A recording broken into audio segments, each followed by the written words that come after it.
guys, Sheep here with more Hiveswap Friendship Simulator, Volume 1. You were here last time, we totally accidentally murdered our friend. If you weren't here last time, you should go watch that. Alright, we have read this part.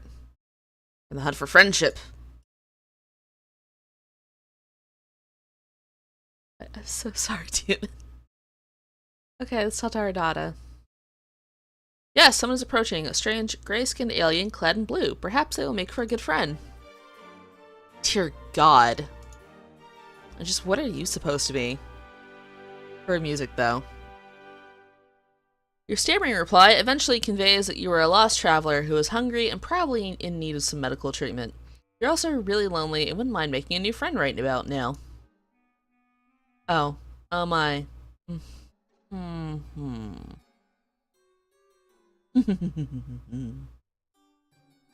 Oh, she's going to murder us. Alright, that's the only way I can do that laugh.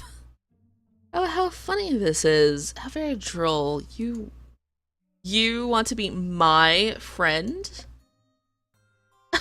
Look at her, she's murdered people. It's happened. Too much. This thing at my doorstep wishes to know me in any capacity.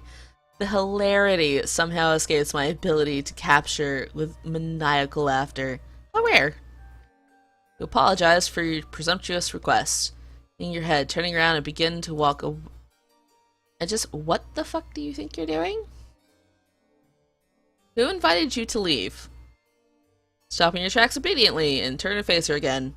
Your possibly broken ribs are throbbing in pain, but this does not strike you as the right moment to exhibit weakness.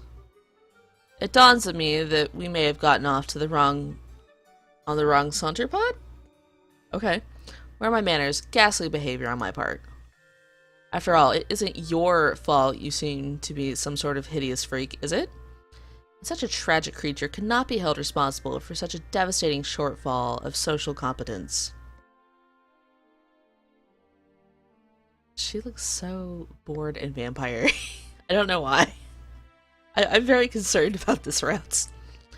I would weep for you, really, except that crying out 3 hours at once gets a bit messy, so instead, I think I'll be saving my tears for someone less offensively worthless. You aren't sure if she's inviting you inside, or if she just got you to stay a little longer so she could insult you some more. Try to remain stoic while your confrontational new friend decides what to do with you. Unfortunately, you sniffle slightly. Oh. Oh my. Oh dear, you're sad? So amusing to me. Mildly endearing, even. Perhaps I'll decide later if it's endearing, once I have more information. It's entirely possible I will retroactively decide it's disgusting. But for now, try to put yourself at ease, you completely pitiful fool. No, or not one more sniffle. Do you understand? Can I do a cough? Because my throat. You nod while practicing exemplary control over your nose. You've gotten yourself so agitated. I wonder why. You have nothing to worry about from me. Of course I will be your friend. Conditionally, I mean.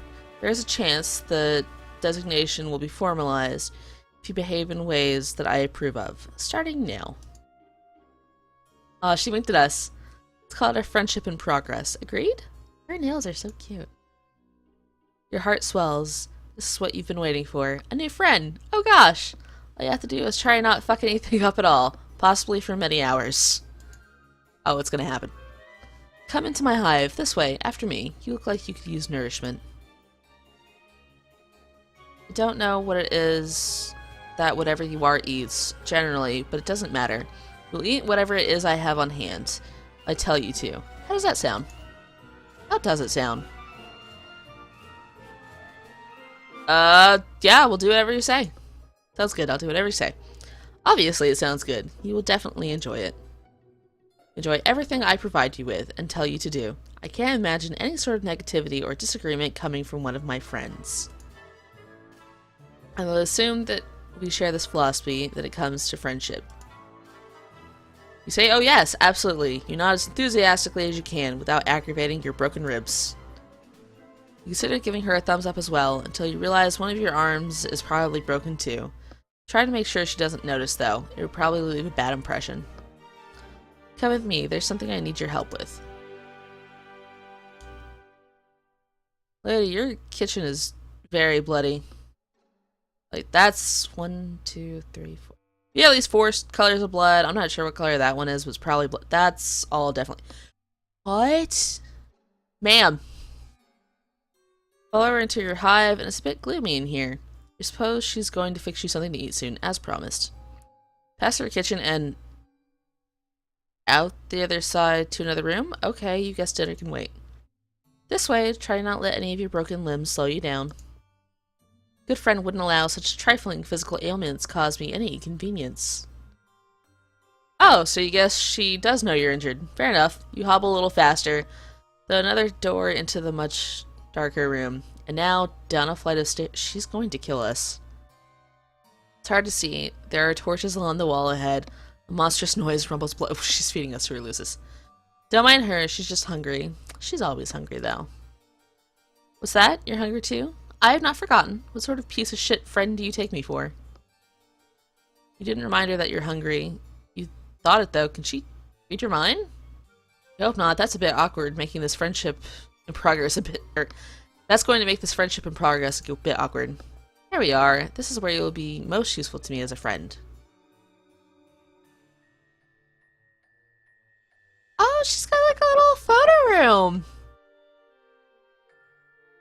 Is that a picture of her as a... That's a picture of her as a girl. Move to the right, please. You look around with a sense of relief. You see no sign of whatever hungry thing was grumbling down here. You are less relieved to see several other kids trapped in cages of various shapes and sizes. One of them makes eye contact with you. Boy is the same kind of alien as her, horns and all. He has a dark red symbol on his shirt. His expression seems to plead with you. Struggles to say, help. Your new friend looks unamused and twitches her finger. Helpo, he says. Helplo. By which I mean, hello, of course. Looks like you're the great new friend in progress chosen by the great and beautiful Ardata. So, for those of you who've never played Homestuck, blue ones have mind control abilities generally. And can tap into human minds, although not as well. She's my savior, my reason for being. I'm nothing without her. I'd hollow myself out and let her make a nest inside of me if she permitted. Okay, let's not go that far. Is that a flea? Those are flea-like legs. I think that'd make her like a bloodsucker and vampire. That would make sense. Turn away from this boy. You don't want to hear anything he has to say ever again. Don't mind him. He's always regarded himself as a comedian. Come, over here. This is what I need your help with, if you're going to have any value to me as a friend. You led it into a dank corner of this, well, you're going to call it like you see it, this dungeon. Your friend has a dungeon full of sad, suffering children, and presumably a monster lurking somewhere in here as well. It's not ideal. But again, social beggars like you can't be choosers. I've been having an awful time with it. You can do it for me. It will save me time. You look at the thing in question. You doubt she's been having an awful time with it. Doubt this because it's still in its box, looking completely untouched since it was brought down here. It's a box containing a table? A table that looks ominously like it was designed to keep a person strapped to its surface. I will need you to assemble it. Sure. Do you have, like, Trollkia down here? Here's a screwdriver in case you need it. I will assume other required tools are contained within the box. Get the screwdriver with your non-broken arm. This isn't exactly what you had in mind. You don't know what you had in mind, really. A warm meal? A friendly banter? Perhaps a sling for your arm. And a remedial balm for your ribs. Hey, you know, the other friend tried to provide that and we murdered him, so maybe this is the better option. Alright. Still, you open the box without protest. Hold on, before you start, this will make for excellent content. My fans will appreciate this. Oh, it is a flea! Look at your little Lucis! She sets up a video recording device on a tripod and points it at you. A video feed comes to life and several monitors just behind you. See in one corner of the screen the unflattering angle of your torso hunched over the furniture box. Other rectangles contain shots of the other kids in cages around the room. Suppose cameras are pointing at them too. You had no idea this friendship came with a perk of instant stardom. Now you may begin. She's suddenly sitting in a comfortable-looking chair facing you and holding a chalice, swishing around some vicious liquid it contains. You have all the parts spread on the floor, organized according to their labels and the instructions. Try to remember the last time you assembled something like this. You don't recall enjoying it, to be perfectly honest. Doesn't look like it will be fun at all. She frowns conspicuously. Oh, how sad for you. I'm sorry, is this activity not to your liking? You reassure vigorously that no, it actually looks amazing. You love shit like this. It's what you were born for, you say, as you swish the screwdriver around, demonstrating your plainly evident skill with the tool. Forget the thing you just thought. Completely arbitrary and wrong thoughts pop into your head all the time. I mean nothing, you swear. Yes, I hear that a lot. Continue. You open the little bag full of screws. Jesus, there are like 50 screws to this thing. Where could most of these screws possibly even go? Judging from the picture, the table doesn't really seem that complicated. Look at your screwdriver, then suddenly the screws. Every single one requires an Allen wrench. Does it even come with an Allen wrench? The instructions seem to suggest it does. Look around, but don't see one. Did you open the bag too forcefully? Did the Allen wrench go bouncing off in the dark dungeon crevice nearby? Maybe you lost some of the screws too. Damn it. You begin to sweat and look around nervously. Check underneath one of the parts. No, it's not under these. You grip the screwdriver a little tighter. You wonder what to do next. We're just gonna do our best. It's gonna go horribly wrong. So it would be best not to complain about the missing Allen wrench. Your friend would probably consider it bad form. You'll just have to make do and twist in all the screws by hand as best you can. Broken arm isn't making this any easier. You favor the other one and prop pieces into place precariously, leaning against each other. While you nudge them into position with your legs so the screws holes align. It's really frustrating work, you're not going to lie. Oh my goodness. Don't assemble tables with broken arms, kids.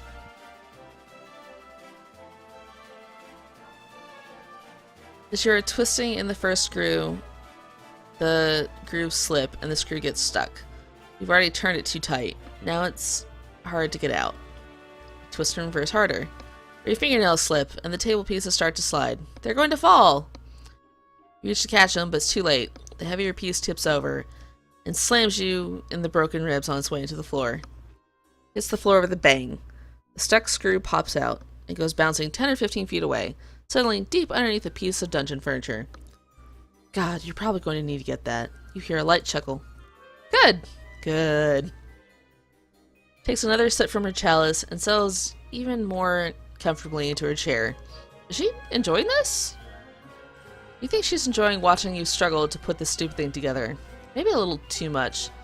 Is that what she has the kids do? Like the crate kids? They just assemble IKEA furniture for her? Nevertheless, you continue. A friend is a friend, and you don't like to let your friends down. You've committed yourself to this project. You'll get the screw out from under there in a bit later, maybe when you need the final screw, and turn your attention back to the table pieces and try a different strategy. Place the biggest part, table platform, flat on the floor. Legs would be pointing upwards if they were attached. Position one leg on the right spot. That's how I would go about doing it. Who does them standing up? Seriously, I question our guy. You position one leg in the right spot, in alignment with the holes. Sit on the table platform and steady the leg with your feet. Grab another screw and concentrate. You sound so pleased. It's strange, you admit. We're watching this sort of activity to make someone so happy. You also have to admit to taking a certain pride in it. It's wonderful, actually. To feel useful, wanted, important even, if only somewhat menially. To a great new friend who has discovered a way for your talents to improve her life. In the corner of your eye, you notice one of the caged kids reaching out with a hand. It's concentrating. And you notice the screw you lost slowly sliding out from underneath its hiding place. Nice. Everyone's working like a team now. Or down here.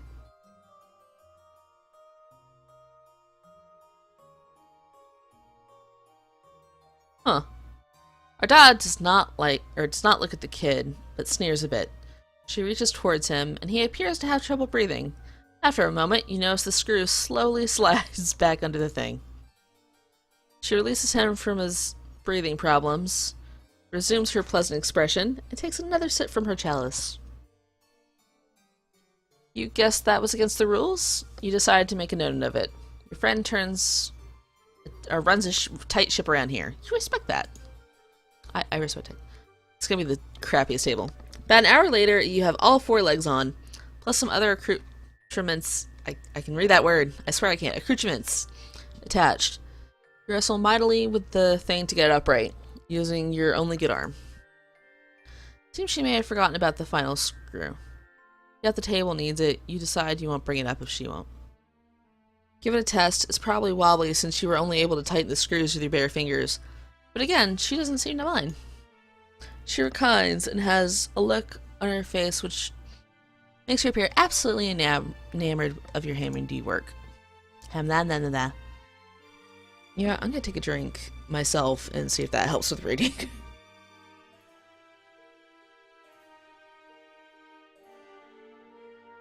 She's finished her drink and the chalice is on a side table. Some awful looking thing crawls along the floor towards her. It's like some sort of spider, the size of an average dog. The abdomen is preposterously large. Actually, you think it's a huge tick? That's what it looks like. Cell's just in front of her. She puts her legs on top of it and crosses them. Cell's under their weight and grumbles. Let's try it out, shall we? You shrug and sit down on the rather rickety table. You're about to lie down, but she interrupts you. No. You fool, you absolute fool. What do you think you're doing? It's not what I meant. Get up. You stand up, embarrassed. Again, without looking at the caged kid, she raises an arm towards him and beckons. He stares blankly and opens his own cage, which apparently wasn't locked. Shuffles vacantly over to your table and lies down on its surface. This table's gonna break. She looks at you expectantly. You weren't sure what to do. What? You didn't think I'd be playing table stickball on that thing, did you? You mean pool? You aren't sure what table stickball is. Oh, you really are pretty simple, aren't you? It's like a miniature version of arena stickball, played on a table. Got it? You don't, but you nod. Now, go to it. You shackle the kid's arms and legs to the table. This seemed to be the right thing to do. The thing comes fitted with shackles. She gets up and lifts her huge tick-like pet. It makes more grumpy noises. She plops the enormous thing right down the kid's chest. He appears rendered unable to protest. The tick bites the boy's neck and begins to feed. She smiles and pats its swelling abdomen. Dark, rust-colored blood dribbles from the neck. I'm pretty sure we're killing demon. From the place where it has attached to the boy's neck. Moments go by, and she looks gratified for the process. Proud almost. Then she looks at you expectantly. Well? You don't know what she means. The final screw. Aren't you going to retrieve it and screw it into wherever it needs to go? The job isn't done. I don't keep the company of many individuals who leave things unfinished, you know. Of course, what were you thinking? You should have known your friend wouldn't let that go unnoticed. Actually, you feel like an idiot for thinking it would. Stoop very low to the ground on your knees, placing your cheek just above the floor. You peer under the large edifice. It's dark in there. It goes back a ways. Lots of room for that darn little screw to roll. You take a few pitiful swipes with your good arm, but come up empty. It must be further back. You think you can see it? Yeah, that must be it. Just a little further. You have an idea. A tool would be perfect. Guess the screwdriver will come in handy after all. How'd she know? Your new friend must be very wise. You think you're liking her more every minute. I'm pretty sure that's not our thoughts. You grab the screwdriver and feel around with it. Yes, you got it, you think. You carefully scrape it closer to yourself, then pick it up. You then go back to the table and find the one remaining hole you left unscrewed. Slide it under the table as a mechanic would with a car. There it is. The table is creaking and wobbling quite a bit now. Tekka's really getting into his dinner, it seems. All of those screws in the table have added up to a lot of All those screws in the table have added up to a lot of give and leeway in the overall stability of the furnishing. Maybe the final screw will help. Ardata has returned to the setup of the monitors. She's adjusting some settings on the feed, controlling the zoom of the camera, and typing some remarks into the chat. This table's gonna drop on us. This is very good material today. It's not often that I can provide content of this caliber to my subscribers. Go on, complete your project. This will be very good. Is this a thing? Do people watch other people make IKEA furniture? Does anybody know? Let me know if you know. You still think it's weird that she likes watching you put furniture together so much, but you're not one to judge friends. Sounds like a great way to lose friends, honestly. Screw in the final screw, but the stresses on the table are causing the holes to be misaligned. This won't be easy. The huge tick shifts its grotesque body above you, causing the table to creak loudly. You nervously slide halfway out from under the table to check it out. Then a loud pop, then the sound of scraping metal. 6 or 7 screws shoot out of the desk like rivets in a sinking submarine. What a piece of shit this thing is. You think a little too late. You really need that Allen wrench. Oh, she's laughing. All 4 legs splay dramatically out from underneath it at once. Like a baby deer on ice, the table platform comes crushing down on your lower torso. Breaking your pelvis, you bellow in pain and flail to pull yourself out. Oh! You forgot that you're still holding the screwdriver. In your desperate flailing, you plunge the screwdriver into the flat abdomen of the tick, which begins gushing rust blood with great force, spraying your entire upper body and face. The beast starts thrashing wildly and screaming. You can't see your new friend due to the blood in your eyes, but you can't imagine she's thrilled about what's going on here. Your annihilated pelvis is in perfect agony. You have to get your miserable torso out from under the shitty table. You have an idea. With your broken arm, you start slapping the big ass of the screaming tick while yelling "Yeehaw!" You clutch the screwdriver handle with your other hand harder. The blood-gushing monster starts kicking and rearing, then blasts off across the dungeon floor like a pig at a rodeo.